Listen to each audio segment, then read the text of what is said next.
अंतर्राष्ट्रीय मामलों के जानकार प्रोफेसर मुक्तदर खान हमारे साथ जुड़ चुके हैं। तो आइए उनसे समझते हैं कि इस युद्ध विराम का क्या मतलब है। प्रोफेसर खान, बहुत बहुत स्वागत है आपका कार्यक्रम में। बड़ी राहत की बात है, सभ्यता की तबाही का की धमकी दी थी ट्रम्प साहब ने, लेकिन जैसा आपने कहा था टैको आखिरी समय में पीछे हट गए। क्या कहेंगे आप? मुकेश जी, आपको मेरा सलाम, नमस्ते, आपके सुनने वालों को भी, सबको। पहले तो मैं एक बात बता दूं कि ये जो धमकी उन्होंने दी थी सभ्यता भ्रष्ट करने की, डिस्ट्रॉय सिविलाइजेशन, शायद उनको इस बात का ख्याल नहीं था कि अगर वो वाकई में वो कदम उठाते तो उनके वार का निशान एक नहीं 2 सिविलाइजेशन होते। दूसरा सिविलाइजेशन होता वो वेस्टर्न सिविलाइजेशन होता ऐसी हरकत के बाद। यानी बेसिकली धमकी तो न्यूक्लियर वेपन्स की थी ना, वो छुपाई हुई कि हम न्यूक्लियर वेपन्स का इस्तेमाल करेंगे, और अगर वो कर लेते तो this would be the end of the west, क्योंकि ना तो यूरोप ना कुछ और कोई कुछ कर सकता था। तो एक तरह से आप कह सकते हैं कि पाकिस्तान ने 2 सिविलाइजेशंस को बचा लिया अपने सीज फायर की डिप्लोमेसी के थ्रू, एक ईरानियन और एक वेस्टर्न सिविलाइजेशन, दोनों को बचा लिया है। तो इसके एक साइड प्लॉट है जिसपे हम बाद में बात करेंगे कि भारत तो अब voice of the global south रहा या ना रहा, वो तो मैं ग्लोबल साउथ के ऊपर छोड़ देता हूं, लेकिन Pakistan is becoming the voice of peace, ऐसा लग रहा है, स्पेशली अगर ये इस्लामाबाद अकॉर्ड होता है वगैरह। और 2-3 चीजें बहुत इंपॉर्टेंट है मुकेश जी। एक चीज ये है कि डोनाल्ड ट्रंप ने एक्नॉलेज कर लिया है कि जो उनका मकसद था रिजीम चेंज का, वो उन्होंने अबैंडन कर दिया है, क्योंकि जिस रिजीम को वो बदलना चाहते थे उसी रिजीम से वो नेगोशिएट कर रहे हैं। और दूसरी चीज ये है कि जो फाइनल टॉक्स होंगे वो इसी रिजीम से होंगे, और जो अग्रीमेंट होगा इसी रिजीम का। तो डोनाल्ड ट्रंप जिस रिजीम को खत्म करने निकले थे, वो रिजीम अब इनका पार्टनर इन पीस बन गया है। अब ये तो ईरान और यूएस की पार्टनरशिप है which will maintain the peace in the deal. मुझे हैरत नहीं होगी अगर 2-3 हफ्ते के बाद डोनाल्ड ट्रंप ये अनाउंस करते कि हाँ, मैं और ईरान मिलकर टोल कलेक्ट करेंगे हॉर्मुज का करेंगे, और दोनों को नोबेल पुरस्कार भी मिलेगा। जी हाँ, जी हाँ। Oh, that is also a good thing. I didn't think of that. हो सकता है कि इस सीज फायर के लिए नोबेल पुरस्कार दोनों को मिल जाए। But what is also interesting is के ये बात जो शुरू में हम कहते थे, अगर मुझे वो फोन करके पूछते तो मैं कहता, देखिए आपके जो पॉलिटिकल गोल्स है वो जंग से फुलफिल नहीं होंगे, the war will not achieve your goals. अब ये बात इतनी तबाही मचाने के बाद ही हैज एक्नॉलेज कि the war is not fulfilling the goals. ठीक है, अब आगे बढ़ रहे हैं। ना सिर्फ इन्होंने मतलब वो गोल्स ही छोड़ दिया, जो ईरान की आजादी, ईरान की पब्लिक की इनको फिक्र थी, they have forgotten all of it. अब ये रिजीम को कुछ ना कुछ फाइनेंशियल बेनिफिट होगा, देखना आप, at the end of this whole deal. तो एक स्टेप वो हो गया है। तो मुझे लगता है कि इसमें ईरान के लिए एक विक्ट्री ये भी है कि जो 10 पॉइंट ईरान ने भेजे, that has become the starting point of negotiation, ना कि जो 15 पॉइंट डोनाल्ड ट्रंप। तो मुझे लगता है कि डोनाल्ड ट्रंप ने 2 कंसेशंस किए। एक कि हम अटैक रोक देंगे, क्योंकि वो कह सकते थे हम अटैक भी करते रहेंगे, आप बात करते रहिए, right. But so one concession वो है कि हम आपका सिविलाइजेशन डिस्ट्रॉय नहीं करेंगे। दूसरा कंसेशन ये है कि ठीक है, हम आपके प्रपोजल के बेसिस पे, यानी जो ईरान का मैक्सिमलिस्ट पोजीशन है उसके दायरे में ही the net end result is going to come. ये बहुत बड़ी बात है ईरान के लिए। और एक पॉइंट ये भी है कि इजराइल को भी इसमें शामिल किया गया। जी हाँ। और दूसरी चीज ये है कि जो साइड शो जो चल रहा है, मुझे लगता है कि this is a big victory for Pakistan भी। पाकिस्तान के लिए एक बहुत बड़ा मसला आज पैदा ये हो गया था कि जो इजराइल और अमेरिका ने साउथ पार्स पर जो हमला किया, और उसके बाद जो एल्यूमिनियम फैक्ट्री पे हमला किया, जो काफी डेवास्टेटिंग थे, कहते हैं कि तकरीबन 70-80% एल्यूमिनियम वहां से आता है ईरान में। तो उसके जवाबी कार्रवाई में ईरान ने सऊदी अरेबिया के बहुत बड़े पेट्रोकेमिकल प्लांट पर हमला किया, जिससे काफी नुकसान जरूर हुआ होगा सऊदी अरेबिया का। अगर उससे बिगड़ कर एमबीएस अगर ईरान पे जंग कर देते, सोचिए आप, तो देन पाकिस्तान वुड पाकिस्तान को भी जवाब देना पड़ता। न्यूट्रलिटी खत्म करके उसको जंग ज्वाइन कर, वो बहुत बड़ा डिलेमा हो जाता था पाकिस्तान को, then it would be aligned with Israel. ये सिचुएशन हो जाता है जिससे डोमेस्टिक रेडिकलाइजेशन बहुत बढ़ जाता और पाकिस्तान की जितनी भी डिप्लोमेटिक गेन्स हुई थी अभी तक वो पूरी खत्म हो जाती थी। तो आप एक कह सकते हैं कि ये लास्ट बॉल पे छक्का मारा है इन्होंने मैच का, कि ना सिर्फ सीज फायर करा दिया, खुद अपने आप को एक बहुत ही बड़े सिक्योरिटी डिलेमा से बचा लिया है, because now it doesn't have to choose. अब ईरान भी उनसे खुश है और सऊदी अरेबिया भी उससे खुश है। आपने देखा होगा इससे पहले शायद एक दिन या 1.5 दिन या वक्त कंटिन्यू हो गया है कि जो अरागची ने जो पाकिस्तान के बारे में जो किया था ट्वीट अंग्रेजी में, उसके एंड में वो फारसी में उन्होंने पाकिस्तान जिंदाबाद लिखा था, ये अरागची ने लिखा था। तो it was an interesting thing कि वहां से जरा मुझे यकीन लगने लगा कि ओके कि ईरान को एक क्रेडिबल नेगोशिएटर मीडिएटर मिल गया है, and I think that should have been a signal to us. और यहाँ तक कि ट्रंप ने भी अपने ट्वीट की शुरुआत में शहबाज शरीफ और असीम मुनीर को के अनुरोध को स्वीकार करते हुए ये लिखा है। इनफैक्ट दोनों के जो रेस्पॉन्सेस है उनका पहला काम इनको शुक्रिया अदा किया। तो मैं थोड़ी देर सोच रहा था कि लाइक पाकिस्तान के पास कुछ लेवरेज है नहीं to demand this from both of them, ना कुछ ऐसा तोहफा है कि ठीक है हम आपको आम भिजाने वाले हैं, आम सीजन में जरा हमारा नाम भी ले लें। So like why did they do it? And I think they did it because ये 2 वीक वाला सीज फायर वाला आइडिया मेरे ख्याल से पाकिस्तान की तरफ से आया है। So I think they have acknowledged कि वो 45 डेज का जो चाइना के साथ जो पाकिस्तान ने शुरू में ऑफर किया था, आपको याद है जब इसाफ दार बीजिंग गए थे वांगी से मिलने, तो इट इज आई थिंक कि वही प्रपोजल जो चाइना के साथ था उसको थोड़ा मॉडिफाई करके इन्होंने कहा ठीक। लेकिन जो सबसे बड़ा अंतर जो है वो ये है कि कंसेशन जो ईरान ने किया कि मैं स्ट्रेट ऑफ हॉर्मुज खोल दूंगा, और देखिए आप ऑलरेडी 20% से तेल की कीमत गिर गई है, 112 से 94 हो गया। बिल्कुल बिल्कुल। तो ये बताएं कि ये ट्रंप जो दावा कर रहे हैं कि ये हमारी जीत है, हमने सारे ऑब्जेक्टिव अचीव कर लिए, खैर ये तो बार बार दोहराते रहे कि सारे ऑब्जेक्टिव अचीव कर चुके हैं, लेकिन अगर इस युद्ध विराम को वो अपनी जीत के तौर पर दिखा रहे हैं तो क्या अमेरिका और दुनिया इसे इस रूप में लेगी? देखिए Donald Trump has to give a serious speech. ये जो फालतू बकवास जो करते हैं ना वो बीच में, वो छोड़ देना चाहिए। ही should come and give a very short 10 minute speech, और उसमें ये कहना चाहिए कि देखो हमारा जो पॉलिटिकल ऑब्जेक्टिव था वो to end Iran as a threat to the west, और ईरान का जो थ्रेट्स थे उसमें एक पॉसिबिलिटी ये थी कि ईरान न्यूक्लियर पावर बन जाएगा, दूसरी उसकी जो बैलिस्टिक मिसाइल कैपेबिलिटीज हैं, तीसरी उसकी जो प्रॉक्सीज हैं, ये उसके थ्रेट्स थे। अब हमने जो नेगोशिएटेड डील किया है उससे it has become very clear कि Iran is not going to pursue nuclear weapons, और ईरान ने देख लिया कि हम क्या कर सकते हैं। तो even if Iran continues with its ballistic program we have a deterrence against Iran. और जो तीसरी चीज है, एक तो प्रॉक्सीज खुद कमजोर हो गए and Iran has agreed not to support, वो तो उसके बगैर डील नहीं होगी। तो he should come out and say कि हमने ये स्ट्रेटेजिक ऑब्जेक्टिव्स अचीव कर लिए हैं, विच इज वेरी ट्रू। जो नेतन्याहू का ऑब्जेक्टिव है कि जंग मुसलसिल चलती रहे, ईरान तबाह हो जाए, बर्बाद हो जाए, वो दैट इज नॉट हैपनिंग। तो अगर ये शुरू से अगर ये संजीदा बात करते ना तो American would have accepted this, इतना बवाल नहीं होता यहाँ पर। अगर ये कहते कि हम ट्राई करेंगे रिजीम चेंज, अगर नहीं हुआ तो ठीक है, बट एटलीस्ट हमारी सिक्योरिटी तो हमने, विच इज ट्रू कि ईरान की जो कैपेसिटी है to threaten the west is reducing day by day, मतलब उसकी कन्वेंशनल थ्रेट्स भी खत्म हो रहे हैं। अब ये और बात है कि किस तेजी से ईरान रिकवर करता है, and it does, but I think this is also a lesson for Iran कि देखिए इस Iran has missed the best chance to become a विकसित ईरान, विच वॉज ग्लोबलाइजेशन।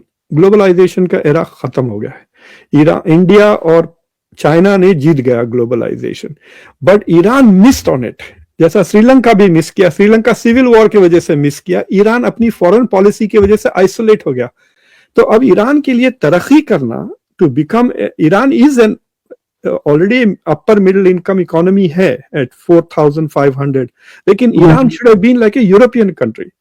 तो ईरान नीड्स टू थिंक कि क्या हम हमारी इकोनॉमिक गोल्स परस्यू करें या खाली आइडियोलॉजिकल गोल्स। मुझे लगता है ये डिबेटेबल पॉइंट है कि ईरान जो चाहता था उसे वेस्ट करने देता क्या, क्योंकि जब वहां रेवोल्यूशन नहीं हुआ था उसके पहले भी अमेरिका किस तरह से वहां दखलंदाजी कर रहा था, अपना उपनिवेश बना के रखना चाहता था, वहां जो चुने हुए प्रधानमंत्री राष्ट्रपति हैं उनके तख्ता पलट रहा था। तो ईरान किस मजबूरी में ये सब कर रहा था ये भी हमें थोड़ा ध्यान में रखना पड़ेगा। जो फिलिस्तीन में इजराइल कर रहा था अमेरिका की देखरेख में, उससे कैसे लड़ा जाता, वो भी एक बड़ा पॉइंट था।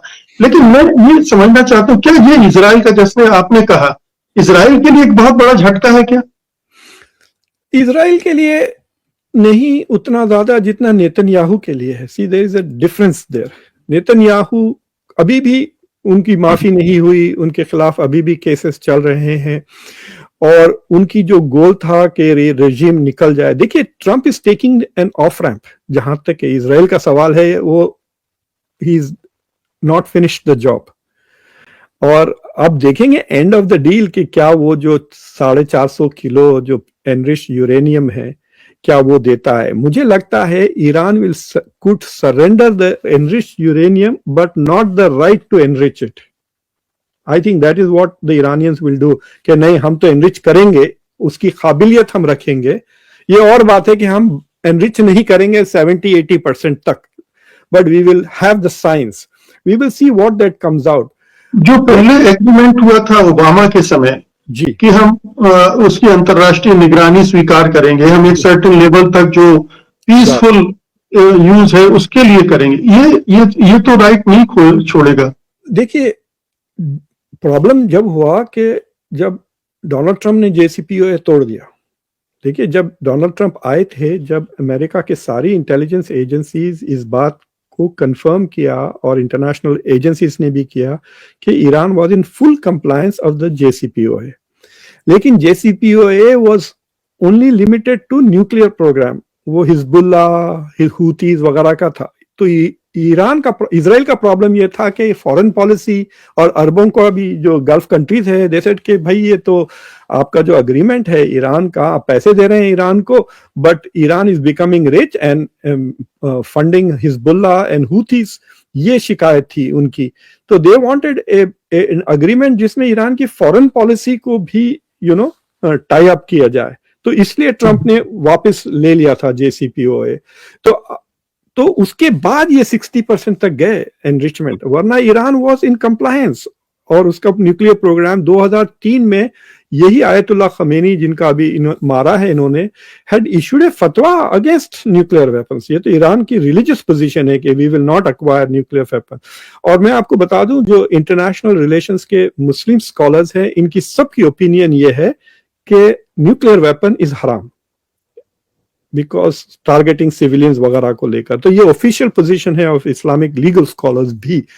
But I have a feeling कि Donald Trump is going to take an off ramp, और अब मेरे ख्याल से वो नेतन्याहू को कहेंगे कि भाई तुम्हारा अब जाएं, आपका मैंने जो करना है कर दिया, अब मुझे अपने डोमेस्टिक इश्यूज पर फोकस करें, मुझे ग्रीनलैंड की बात करना है यूक्रेन है, नेटो है, और बेचारे मार्को रूबियो को क्यूबा में वही गलती करना है जो यहाँ ईरान में की है।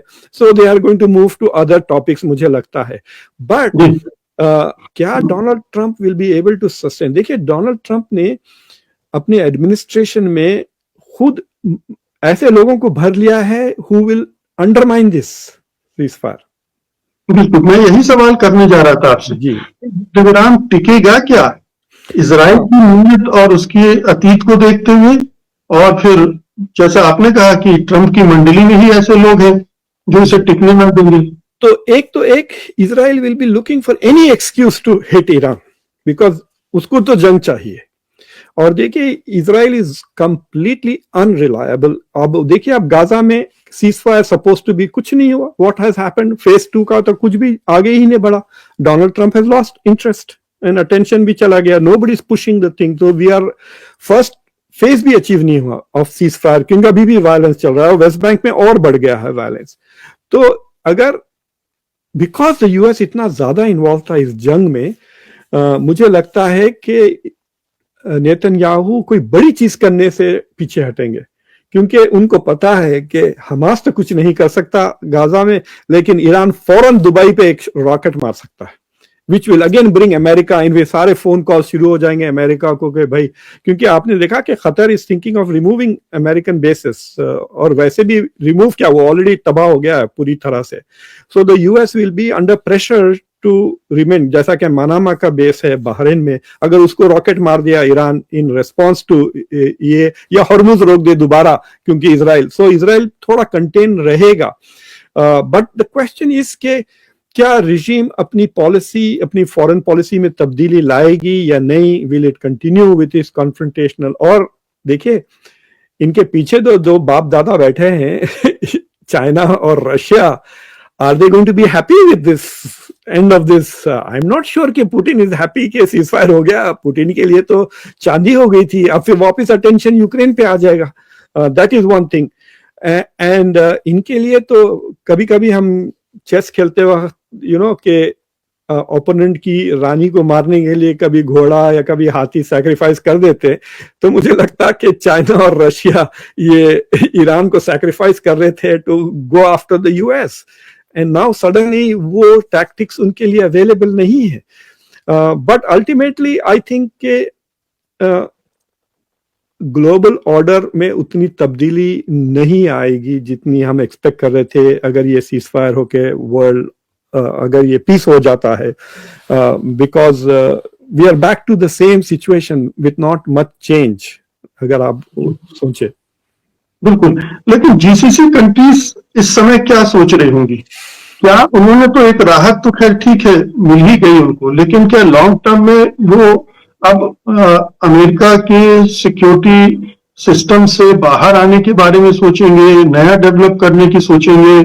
क्या क्या चल रहा होगा? इस सीज फायर से उन्हें क्या सबक मिल रहे हैं? मैं थोड़ा कॉम्प्लिकेटेड जवाब देना चाह रहा हूँ जी. तो इंडिया, क्यों आप जानते हैं इंडिया के इतने ओपिनियन आर्टिकल, इतने चैनल्स हैं, इतने एक्सपर्ट्स हैं, कितने लोगों ने किताबें भी लिखी हैं, फिर भी एक डिबेट है कि क्या इंडिया के पास स्ट्रेटेजिक कम्युनिटी है या नहीं ऑन फॉरेन पॉलिसी. ये सवाल उठता है, is there a strategic community और नॉट. फॉर एग्जाम्पल इंडिया के सारे स्ट्रेटेजिक कम्युनिटी को एक्सप्लेन कर देंगे अगर हमारे दर्शकों के लिए तो अच्छा है. तो जैसा कि फॉर एग्जाम्पल स्ट्रेटेजिक कम्युनिटी वो होती है कि पब्लिक पॉलिसी को सरकार के बाहर भी डिबेट किया जा रहा है, जैसा कि थिंक टैंक्स में, यूनिवर्सिटीज में, जैसा हमारे पास एक पॉलिसी डिस्कशंस होता है, हम लोग पेपर्स लिखते हैं यूनिवर्सिटी में बैठ के. आपको पता है हर महीना स्टेट डिपार्टमेंट एक फोन कॉल करता है जिसपे मैं और 250 और प्रोफेसर होते हैं जो हमसे कंसल्ट करते हैं. अभी भी होता है वो, डिपार्टमेंट ऑफ डिफेंस के अलग. तो ये so there is a consultation भी चलते रहता है सरकार के साथ. तो अब आप गल्फ पे आ जाइए, तो गल्फ के लिए एडवाइस करने के लिए is there a strategic community? No. वो जैरेड कुशनर से बात करेगा एमबीएस में, क्या करूं? Can you imagine who is he going to call? क्योंकि जो उनके स्कॉलर्स हैं वो तो डर के बैठे हुए हैं. अगर किसी स्कॉलर के मुंह से कोई बात निकल गई, राइट. आज मैंने एक बहुत बड़े इंडिया के जनरल को इंटरव्यू किया, तो मैंने उनसे पूछा आप ये जंग देखकर आप सरकार को क्या एडवाइस दोगे? तो उन्होंने पहले कहा कि सरकार तो बहुत हमारी जबरदस्त है, उसको एडवाइस की मेरी जरूरत नहीं है. उसके बाद उन्होंने जवाब दे दिया. तो आप सोचिए एमबीएस के सामने कौन कुछ बोलेगा. तो but you know what they do, वो फॉरेन कंसल्टेंट्स को ले लेते हैं. तो अब ये जो रीथिंक करेंगे गल्फ वाले, वो रीथिंक अमेरिका में बैठे हुए, बर्तानिया में बैठे हुए कंसल्टेंट्स करेंगे. सो आई हैव ए फीलिंग कि they are in a trouble. What they need to do is to think, not what to think. They need to first think it through. क्योंकि उनके लिए जो उनका हल था, the solution for security, that became the problem. मतलब America की presence was suppose to protect them, a it didn't protect them, b it made them the target. अब उसका मतलब ये नहीं है कि ये भगा दे सकते हैं, क्योंकि अगर अमेरिका को भगा देंगे फिर तो कौन लड़ेगा हुतीस से। फॉर एग्जांपल अगर हुतीस चढ़ाई कर देती है यूएई के ऊपर या ओमान के ऊपर, बाजुई है वो, तो who is going to protect them? क्या वो लड़ेंगे? उनके बच्चे तो सब बाहर भाग जाएंगे, जैसा कुवैत के साथ हुआ था। या पता है कुवैत ने एक गोली नहीं मारी थी सद्दाम हुसैन जब घुस के आ गया था। They raced in their cars to Saudi Arabia, भागे वो। So for them it is a huge dilemma. And I think वो जो मीटिंग हुई थी इस्लामाबाद में, जिसमें तुर्की, सऊदी अरेबिया, इजिप्ट और पाकिस्तान थे, that is a beginning of a long term solution for खाड़ी की regional security without US. I think that is the plan. लेकिन वो एक दूसरे को उतना ट्रस्ट नहीं करते, उतनी डेप्थ नहीं है। ये मैं सवाल एम्बेसडर तलमीज अहमद से भी पूछा था कि क्या स्ट्रेटेजिक कम्युनिटी है गल्फ में हु कैन थिंक थ्रू कि क्या हो रहा है। तो उन्होंने कहा कि अभी नए नए थिंक टैंक्स बने हैं, there are people who are thinking. तो अगर आप अल जजीरा कभी कभी देखें आप, तो उनके स्कॉलर्स आते हैं, बट बहुत झिझक के, बहुत डर डर के वो बोलते हैं।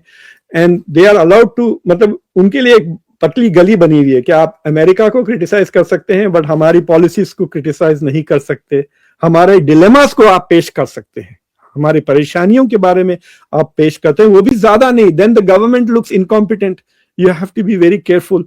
तो देखिए इस वक्त तो सबसे प्रॉब्लमेटिक पोजीशन तो दुबई की है। दुबई देखिए, यूएई इज 7 डिफरेंट कंट्रीज, पता है ना आपको? UAE is not one country. Dubai is a separate country from Abu Dhabi, जिसके पैसों पे दुबई चलता था। और Dubai was a substitute for Iran. Iran के सैंक्शंस की वजह से दुबई पैसे बनाया, अब वो टूरिज्म वगैरह से पैसे बनते हैं। वो सारा का सारा भरम टूट गया है ना। सो उसका फ्यूचर कैसा बनेगा? सो दे हैव सिक्योरिटी से हट कर they have economic challenges which they have to face. बिल्कुल। मेरा आखिरी सवाल है, इस युद्ध विराम को लेकर आप कितने आशावादी हैं? आपको क्या लग रहा है कि ये सचमुच में टिकेगा? इस्लामाबाद में जो वार्ताएं होनी है वो एक मुकम्मल हो पाएंगी, कुछ किसी मुकाम तक पहुंच पाएंगी? जब हम कॉन्फ्लिक्ट रेजोल्यूशन की थीरीज वगैरह पढ़ाते हैं, उसमें एक कॉन्सेप्ट है स्पॉइलर का, कि एक तो वो रहता जो गारंटर है, जो नेगोशिएटर है, मीडिएटर है, वो पाकिस्तान रोल पर। अब यहाँ पे very clearly the spoiler is not just Israel but the Iranian lobby in America, जो एंटाई जो जो जो दूसरी लॉबी है, पर्शियन लॉबी कहना चाहिए उसको, उनका उतना इन्फ्लुएंस नहीं है, बट वो इजरायली लॉबी के साथ मिलकर वो बहुत गंद मचा रहे हैं और मचा सकते हैं यहाँ पर। तो they are going to play the spoilers. और अगर डोनाल्ड ट्रंप ने उनको सख्ती से उनके खिलाफ कोई स्टेप ना ले या वार्निंग ना दें कि अगर आप if you continue to spoil this ceasefire मेरे लिए, then there will be consequences. अगर वो मैसेज नहीं जाती इजराइल को और उसकी लॉबी को यहाँ पर अमेरिका में, देन द चांसेस आर कि वो कोई ऐसा ही हरकत करेंगे जिससे ये सीज फायर खत्म हो सकता है। बट अदरवाइज राइट नाउ मुझे लगता है कि there is also a fatigue, war fatigue आप कह सकते हैं, इन ऑल द पार्टीज। तो वो थोड़ा सांस लेना भी चाहते हैं। एंड लेकिन मैं इतना जरूर कहूंगा कि कल सीज फायर जैसा शुरू होगा, सारे पार्टीज इतनी तेजी से हथियार बनाना शुरू कर देंगे, replenishing their weapons.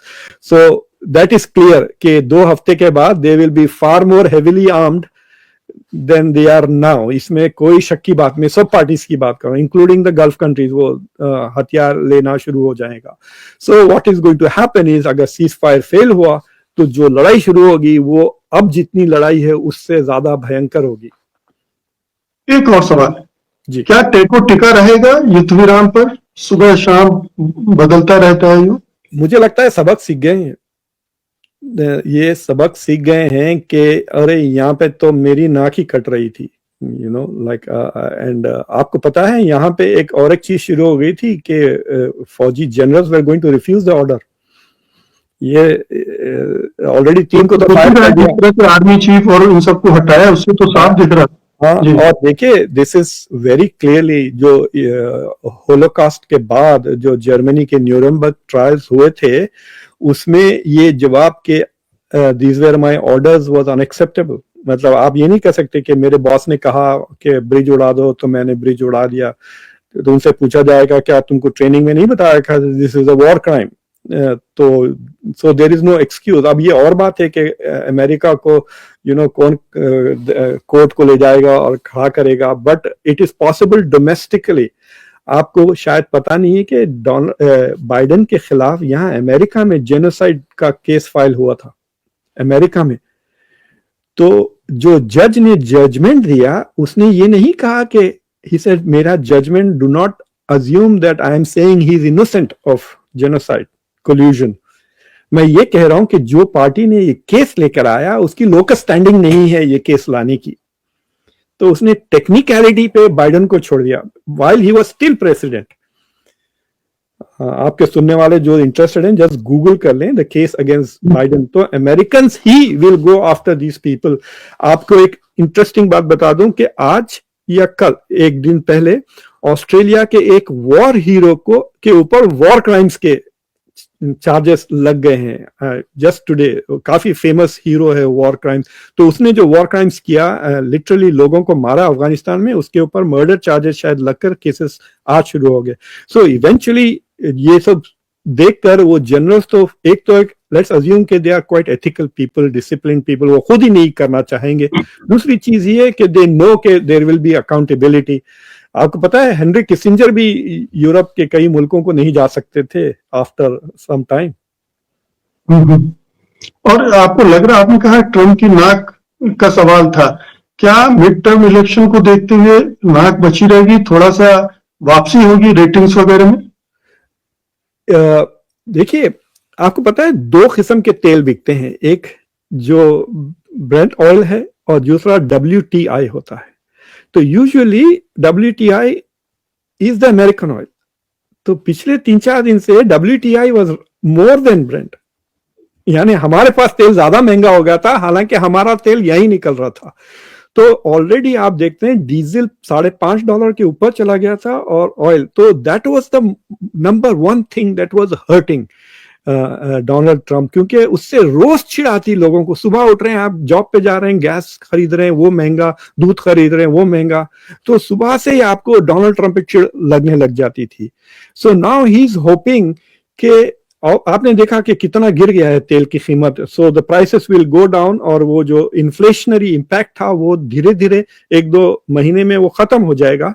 And so he can say, अब वो हमारे पास अक्टूबर सरप्राइज कहते हैं, वो अक्टूबर में कुछ ना कुछ करेंगे मेरे ख्याल से, ग्रीनलैंड पे हमला या वो चेक्स जो टैरिफ के चेक्स है वो शायद पब्लिक को भिजा दें लाभार्थी के तौर पर and try to win. So he is going to try something in October.